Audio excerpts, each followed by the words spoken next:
ونستغفره ونؤمن به ونتوكل عليه ونعوذ بالله من شرور أنفسنا ومن سيئات أعمالنا من يهده الله فلا مضل له ومن يضلله فلا هادي له ونشهد أن لا إله إلا الله وحده لا شريك له ونشهد أن سيدنا ومولانا محمدا عبده ورسوله صلى الله عليه وسلم تسليما كثيرا كثيرا أما بعد فأعوذ بالله من الشيطان الرجيم بسم الله الرحمن الرحيم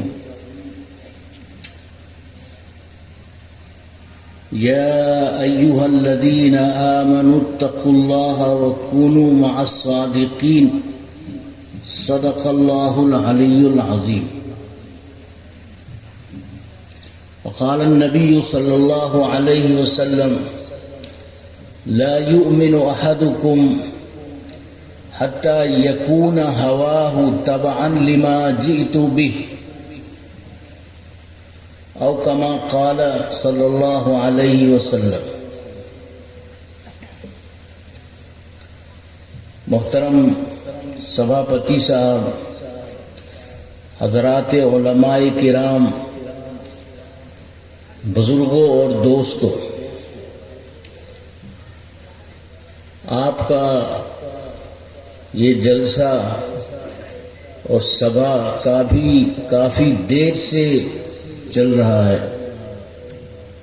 اور بہت سے علماء اور بزرگوں کے بیانات آپ دیر سے سن رہے ہیں. میں اردو میں اپنی بات رکھوں گا اور دارالعلوم دیوبند سے ختم بخاری شریف کے پروگرام میں ہوجائی آیا تھا اور یہاں کا بھی پروگرام مولانا ابو ریحان صاحب نے مولانا عقیل احمد صاحب قاسمی سے کہہ کر لیا، اس لیے آپ حضرات سے بھی ملاقات ہوئی. محترم حضرات، حضور اکرم صلی اللہ علیہ وسلم بشر نبی ہیں، ساری دنیا کے نبی ہیں. آپ سے پہلے جو نبی آتے تھے وہ خاص جگہ کے لیے آتے تھے اور اس کے بعد جب ان کا انتقال ہو جاتا تھا تو وہاں کوئی اور نبی بھیج دیا جاتا تھا. لیکن اللہ تبارک و تعالی نے حضور اکرم صلی اللہ علیہ وسلم کو آخری نبی بنایا ہے، شیش نبی بنایا ہے. آپ کے بعد کوئی نبی نہیں آئے گا. اس لیے آپ نے اللہ سے دین کو لے کر امت کو دے دیا ہے. وہ دین کیا ہے؟ قرآن کریم اور نبی پاک صلی اللہ علیہ وسلم کی حدیثیں. اللہ تعالیٰ نے لوگوں کی ہدایت کے لیے قرآن کریم حضرت جبرائیل کے ذریعے حضور پر 23 سال میں نازل کیا. اس میں دین کے سارے مسائل جو ضروری ہیں وہ بیان کیے گئے ہیں اور بہت سے مسائل جو قرآن میں نہیں ہیں یا ہیں لیکن مختصر ہیں، تھوڑے ہیں، حدیث پاک میں ان کو تفصیل سے بیان کیا گیا. ان مسئلوں میں اور احکام میں سب سے پہلی چیز ہے اللہ پر ایمان لانا۔ جب آپ کو نبی بنایا گیا تو ساری دنیا میں کفر تھا، شرک تھا، گمراہی تھی، جہالت تھی، اور انسان کا رشتہ اللہ سے ٹوٹ چکا تھا۔ ساری دنیا کا یہ حال تھا۔ خود خانہ کعبہ میں 360 بت رکھے ہوئے تھے۔ تو عرب کے لوگ بھی کافر اور مشرک ہو گئے تھے۔ ایمان کا نور کہیں نہیں تھا، صرف ساری دنیا میں چند لوگ تھے جو مومن تھے۔ تو اللہ نے حضور صلی اللہ علیہ وسلم کو بھیجا، قرآن کریم آپ پر اتارا، قرآن کی تشریح اور تفسیر بیان کی، اور زندگی کس طرح گزارے یہ بتایا۔ اور قرآن و حدیث نے سب سے زیادہ ایمان پر زور دیا کہ ایمان اصل ہے۔ اگر ایک آدمی پہلے کافر تھا، پھر کلمہ پڑھ کر مسلمان ہو گیا، اور پھر اس کا انتقال ہو جائے، وہ کوئی نماز نہ پڑھ سکے، کوئی روزہ نہ رکھ سکے، حج میں نہ جا سکے، اور کوئی نیک کام نہ کر پائے،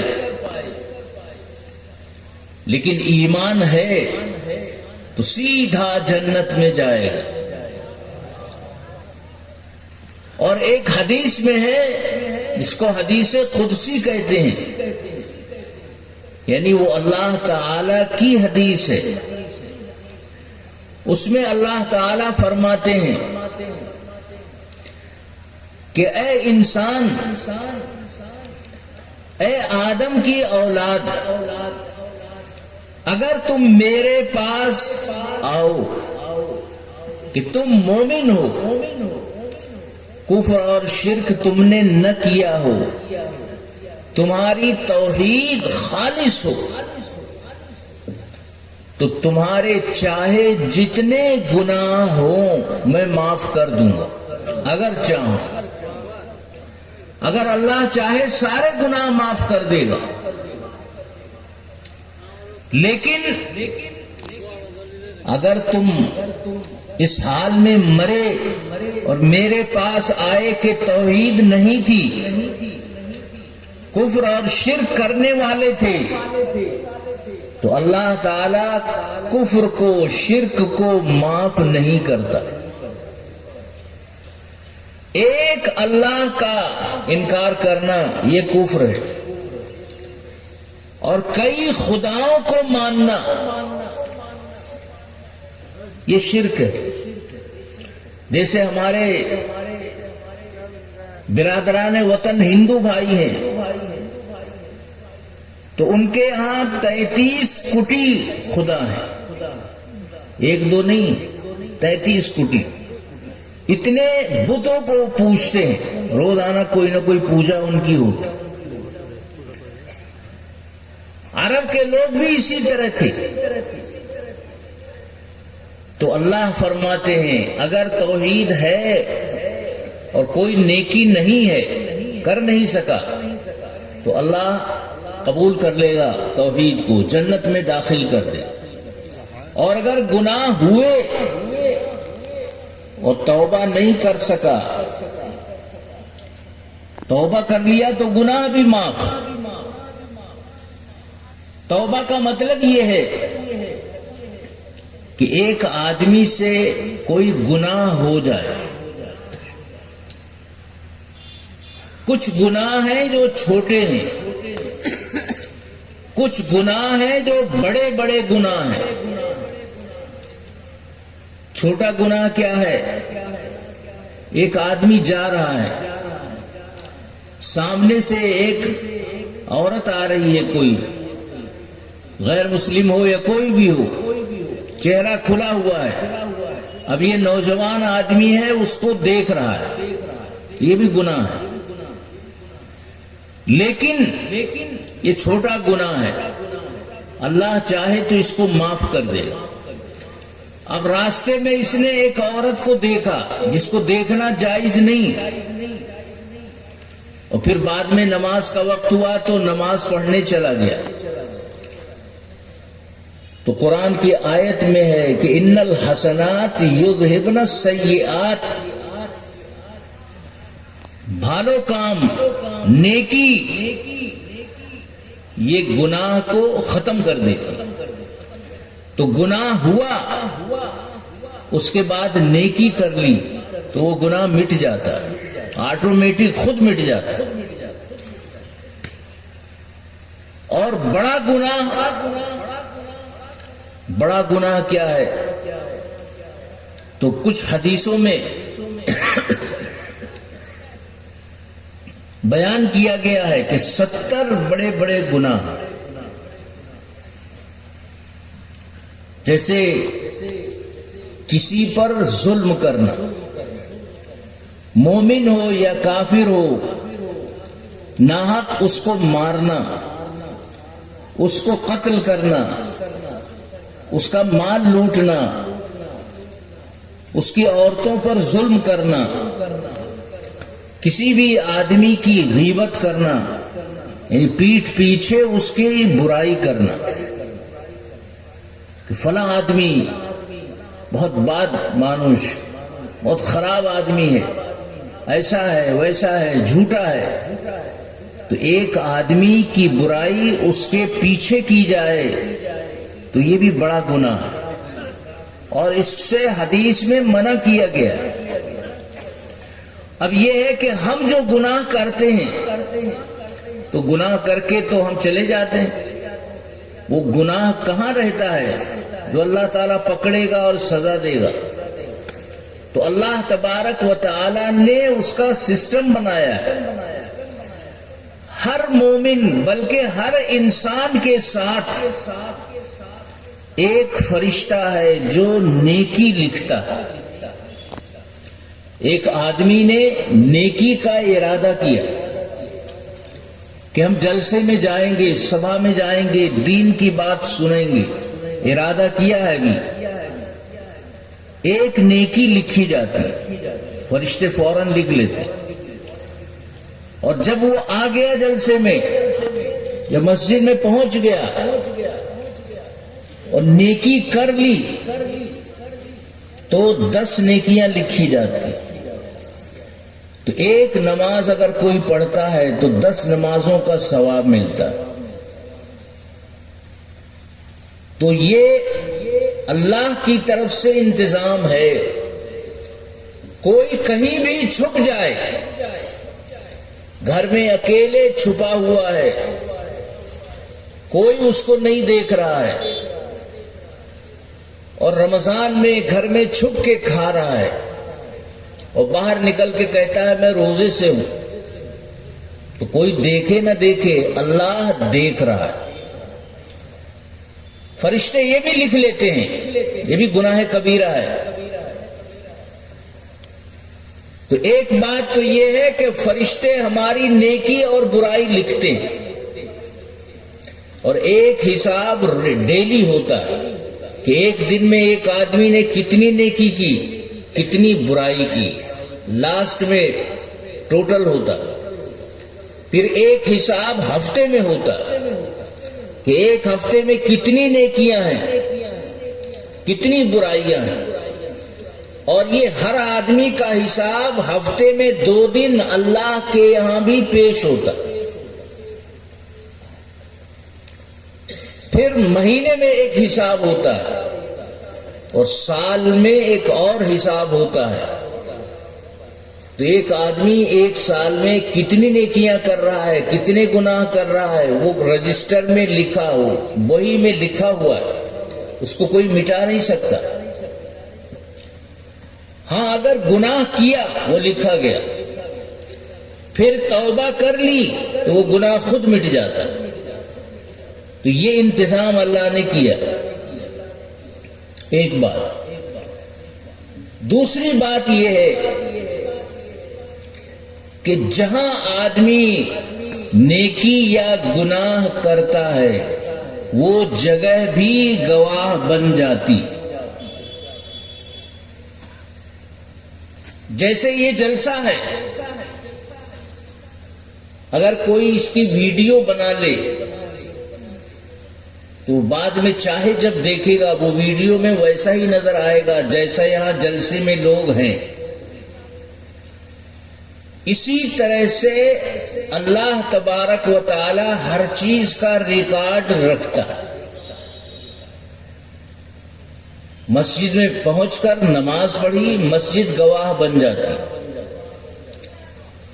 نماز کے اندر ہاتھ سے وضو کیا، چہرہ دھویا، پاؤں سے چل کر گیا، دل سے ارادہ کیا، یہ سب نیکیوں کے کام میں لگ جاتے ہیں۔ اور پھر یہ بدن کے ہر حصے، اگر نامہ اعمال پیش ہوا، کوئی آدمی کہنے لگے کہ پتہ نہیں جب یہ لکھ رہے تھے ہم نے تو دیکھا نہیں کہ ہم نے ایک نماز پڑھی تھی جمعے کی، اس کو لکھا یا نہیں لکھا، ایک لکھا یا کم کر دیا یا کیا کیا۔ تو فرشتے لکھ رہے تھے، ہم ان کو دیکھ نہیں رہے تھے۔ لیکن قرآن نے کہا ہے کہ یفعلون ما یؤمرون، فرشتے وہ ہیں جو حکم مل گیا اس کو پورا کرتے ہیں، خیانت نہیں ہے، دھوکہ نہیں ہے، جس ڈیوٹی پہ لگا دیا ہے وہ پوری ڈیوٹی کرتے ہیں۔ لیکن قیامت میں کچھ لوگ آئیں گے، کہیں گے کہ اے اللہ ہمارا یہ رجسٹر جو آپ دکھا رہے ہیں وہ ریکارڈ پورا چارٹ، تو پتہ نہیں ہم نے یہ گناہ کیا بھی ہے یا نہیں کیا ہے۔ تو اللہ تعالیٰ کیا فرمائے گا؟ قرآن میں ہے فَالْيَوْمَ نَخْتِمُ عَلَىٰ أَفْوَاهِهِمْ وَتُكَلِّمُنَا أَيْدِيهِمْ وَتَشْهَدُ أَرْجُلُهُمْ بِمَا كَانُوا يَكْسِبُونَ، ہم ان کے مہر پہ تالا لگا دیں گے، منہ پہ تالا لگا دیں گے، منہ بند ہو جائے، زبان نہیں بولے گی، بدن کا ہر حصہ اب بولے گا۔ اگر ہاتھ سے صدقہ کیا ہے، کسی غریب کو پیسہ دیا ہے، تو یہ ہاتھ کہے گا کہ اس سے تم نے اللہ کے راستے میں مال دیا تھا۔ اور اگر ہاتھ سے کسی غریب کو تھپڑ مارا ہے، کشٹ دیا ہے، تو وہ بھی ہاتھ بتائے گا، پاؤں بتائے گا کہ میں چل کے کہاں کہاں گیا، کیا کیا کام میں نے کیے، پیٹ کہے گا کہ کس کس دن میں نے حرام کھانا کھایا، آنکھ بتائے گی کہ میں نے کیا گناہ کیا ہے، کان بتائے گا کہ میں نے کیا گناہ کی بات سنی ہے۔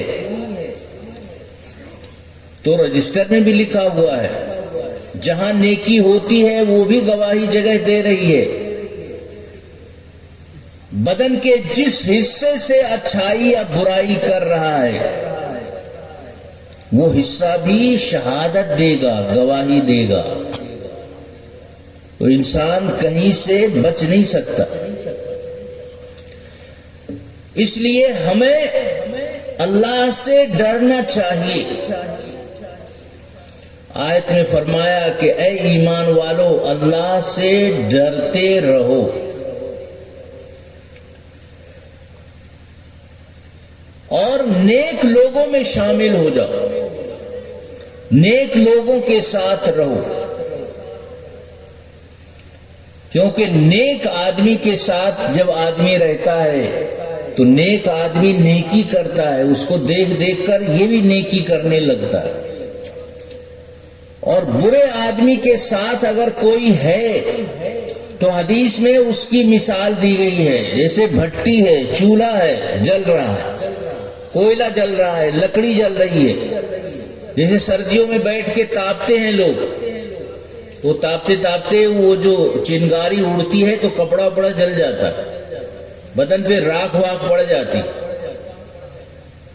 تو آگ کے پاس بیٹھیں گے تو نقصان ہوگا، برے آدمی کے پاس بیٹھیں گے تو برائی ہوگی. بھٹی جلا رہا ہے ایک آدمی، دھواں ہو رہا ہے، اس کے پاس بیٹھو گے تو دھواں لگے گا. اور ایک آدمی ہے جو عطر بیچ رہا ہے، اس کی دکان پہ بیٹھ گئے، اس نے سلام کیا، اس کے ہاتھ میں عطر لگا ہوا ہے تو آپ کے ہاتھ میں بھی لگ جائے گا. اس لیے اچھے آدمی کے ساتھ رہنے سے نیکی کی توفیق ہوتی، اور برے آدمی کے ساتھ رہنے سے نیکی کی توفیق ختم ہو جاتی ہے، برائی میں آدمی آگے بڑھ جاتا ہے. اس لیے حدیث میں فرمایا گیا اتق اللہ حیثما کنت، تم جہاں بھی رہو، جہاں بھی تم رہو اللہ سے ڈرو. چاہے جہاں رہو، چاہے جو کام کر رہے ہو، اللہ سے ڈرو. اگر مسجد میں بیٹھے ہو تو اللہ سے ڈرو کہ وہاں عبادت کرو، وہاں دنیا کی بات نہ کرو. اگر راستہ چل رہے ہو تو وہاں بھی کوئی گناہ نہ کرو. زمین جوت رہے ہو، کسان ہو تو کسانی میں بھی کوئی غلط کام نہیں کرنا چاہیے. تجارت ببشا اگر کر رہے ہو تو تجارت بھی حلال ہونی چاہیے. تم اگر باپ ہو تو اپنی اولاد کا حق ادا کرو. اگر اولاد ہو تو ماں باپ کا اور دیگر رشتہ داروں کا حق ادا کرو. اگر پڑوسی ہو کسی کے تو دوسرے پڑوسیوں کے ساتھ اچھا سلوک کرو. تو دوسرے انسانوں کے ساتھ اچھا سلوک کرنے پر بھی ثواب ملتا ہے. اور انسان ہی نہیں، جانوروں کے ساتھ بھی اگر ہم شفقت کریں گے، رحم کا معاملہ کریں گے، ان کو آرام پہنچائیں گے تو اس پر بھی ثواب ملتا ہے. اور اگر جانور کو تکلیف پہنچائی تو اس پر بھی تکلیف ہمیں پہنچتی. حدیث میں آتا ہے کہ ایک جگہ کتا گرمی سے پریشان تھا، زبان لٹک رہی تھی، ہانپ رہا تھا، پانی کہیں نہیں تھا. تو ایک شخص وہاں آیا، اس نے دیکھا کہ یہ کتا بہت پریشان، پانی کہیں ہے نہیں، کنواں یہاں ہے لیکن ڈول نہیں ہے، پانی کیسے نکالے؟ تو اس کا ایک موزہ تھا چمڑے کا جو سردیوں میں لوگ پہنتے ہیں، تو چمڑے کا موزہ، اس میں رسی باندھی اور اس کو نیچے لٹکا دی. اس چمڑے کے موزے میں پانی بھر گیا اور وہ اس نے کھینچی اور اوپر لا کر اس کتے کو پلا دی. خود نہیں پیا، کتے کو پلایا. تو حدیث میں ہے کہ اس کے اس عمل کی وجہ سے اللہ